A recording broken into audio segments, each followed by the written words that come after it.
Hello everyone, Kit here, back with another video.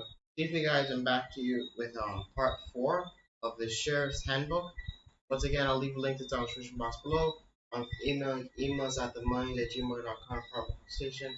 What to do, let's pick up where we left off. Consent of authority. We read in the Declaration of Independence, we hold these truths to be self-evident, and that all men are created equal.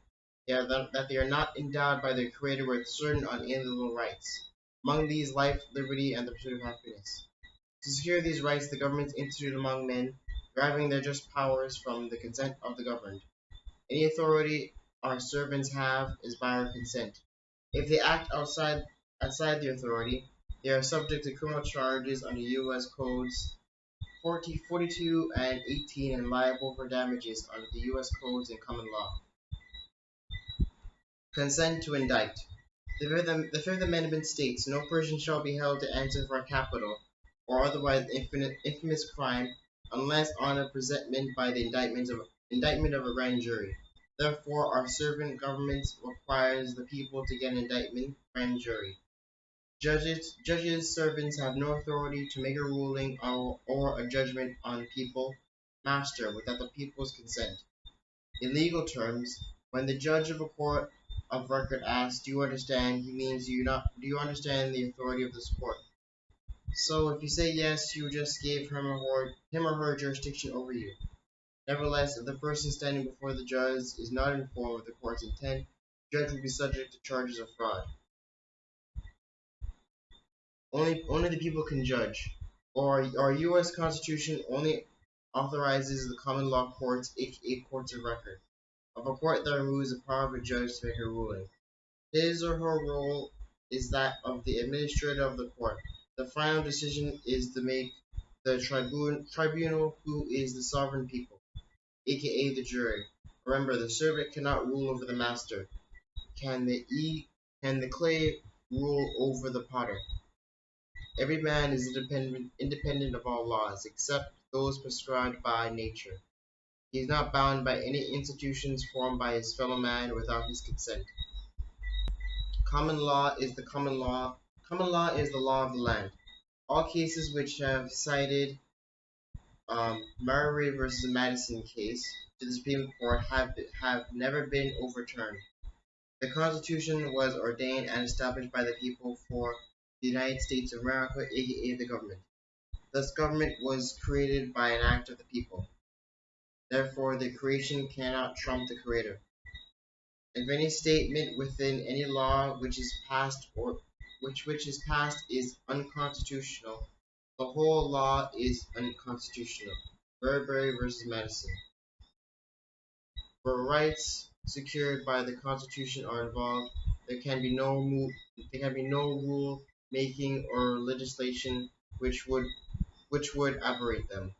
Randa versus Arizona. No emergency is just cause to suppress the Constitution.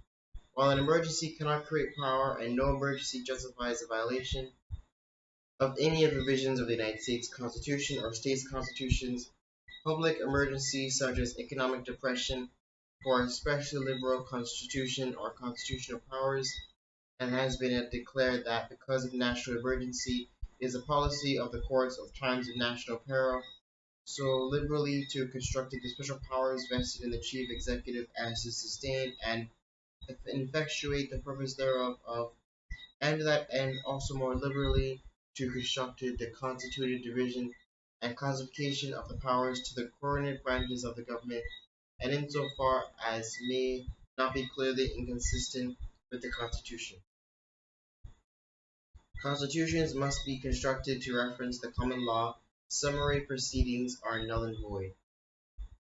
As to the Constitution with a reference to common law, an important canon of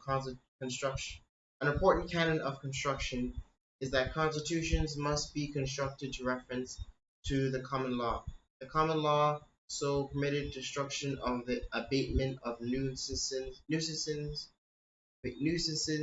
by summary proceedings, and was never supposed that a constitutional provision was intended to therefore, with this established principle, and although there is no common law of the United States in a sense of a national customary law, as distinguished from the common law of England adopted in several states. In interpreting the federal constitution, recourse may still be had to the aid of the common law of England. It has been said that without reference to the common law, the language of the federal constitution could not be understood. Supreme law is the basis of all law. All fiction of law is null and void. Nisi-Prius courts rely on statutes, which is fiction of law, which seeks to control the behavior of the sovereign people, who are under common law, not statutes, and who ordain and establish the law. Therefore, legislators cannot legislate the behavior of the people. No provision of the Constitution is designed to be without effect. Anything that is in conflicted is null and void of law. Clearly, for a secondary law to come in conflict with the supreme law was illogical, for certainly the supreme law would prevail over all other laws, and certainly our forefathers had intended that supreme law would be the basis of all law, and for any law to come in conflict be null and void of law. It would bear no power to enforce, it would bear no obligation to obey, it would purport to settle as if it had never existed, for unconstitutionality would date from the enactment of such law, not from the date so branded in an open court of law. No courts are bound to uphold it, and no citizens are bound to obey it. It operates as a near nullity or fiction of law. The common law is the real law, the supreme law of the land. The code, rules, regulations, policies, and statutes are not the law. Um, no one is bound to obey an unconstitutional law, and no courts are bound to enforce it. The general rule is that an unconstitutional statute, whether federal or state, through having the form and name of law, as in reality no law, is but wholly void and ineffective for any purpose, since it unconstitutionally dates from the enactment and not merely from the date of the decision so braining it. An unconstitutional law in legal contemplation is an inoperative as it has never been passed. Such a statute leaves a question that is purports to settle, just as it would be had the statute not ever has been enacted. No repeal of enactment is necessary, since an unconstitutional law is void. The general principles follows that it imposes no duty, confers no rights, creates no office, bestows no power of authority on anyone, affords no protection, and justifies no acts performed under it. A contract which rests on unconstitutional statute creates no obligation to be impaired by subsequent legislation. No one is bound to obey an unconstitutional law. No courts are bound to enforce it. Persons convicted and fined under statute subsequently held under unconstitutional may may recover the fines paid. A void act cannot be legally inconsistent with a valid one, and an unconstitutional law cannot operate to subside an existing valid law. Indeed, insofar as a statute runs counter to the fundamental law of the land, it is suspended thereby, since an unconstitutional statute cannot repeal or in any way affect an existing one. If a repealing statute is unconstitutional, the statute in which it attempts to repeal remains in full force and effect, and where a statute in which it attempts to repeal remains in full force and effect, and where a clause repealing a prior law is inserted in the act, which act is unconstitutional and void.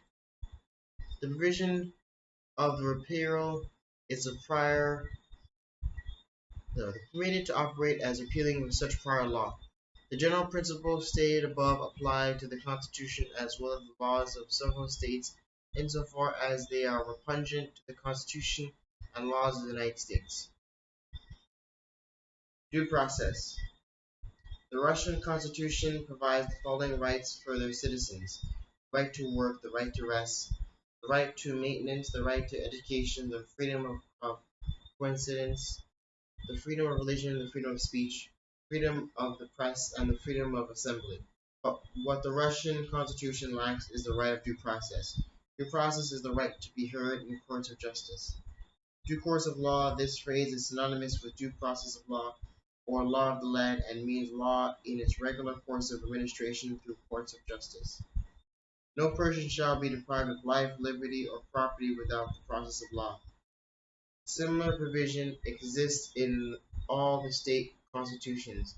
The phrases due course of law and the law of the land are sometimes used, but all three of these phrases have the same meaning, and that applies conformably with the ancient customary laws of the English people or laws enacted by Parliament. Due process is the unalienable rights that protects all of our rights. If due process is lost, the only remedy left to the people is the Second Amendment. It is the sheriff's duty to make sure it doesn't come to that, but it does appear to be close.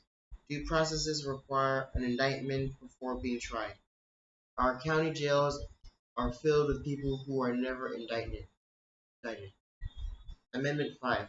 No person shall be held to answer for a capital or otherwise infamous crime unless on a presentment or indictment of a grand jury. Black's Law defines an infamous crime a crime that carries a jail sentence. Due process requires a trial in a court of record. City, town, or village courts are not in courts of record. Our county jails are filled with people who are never tried in a court of record. Due course of law. The phrase is synonymous with due process of law or law of the land and means law in its regular course of administration through courts of justice. The United States Supreme Court said, courts of record and courts not of record, the former being those acts and judicial proceedings are enrolled or recorded for perpetual memory and testimony, and which have power to fine or imprison for contempt. Courts not of record are those of inferior dignity, which have no power to fine or imprison, and in which the proceedings are not enrolled or recorded. Due process requires a trial by jury. Our county jails are filled with people who were never tried by a jury. Due process is not a summary conviction, which is a summary proceeding by a judge or magistrate. Our county jails are filled with people who are never sent who our county jails are filled with people who are sentenced by a summary conviction. Summary conviction.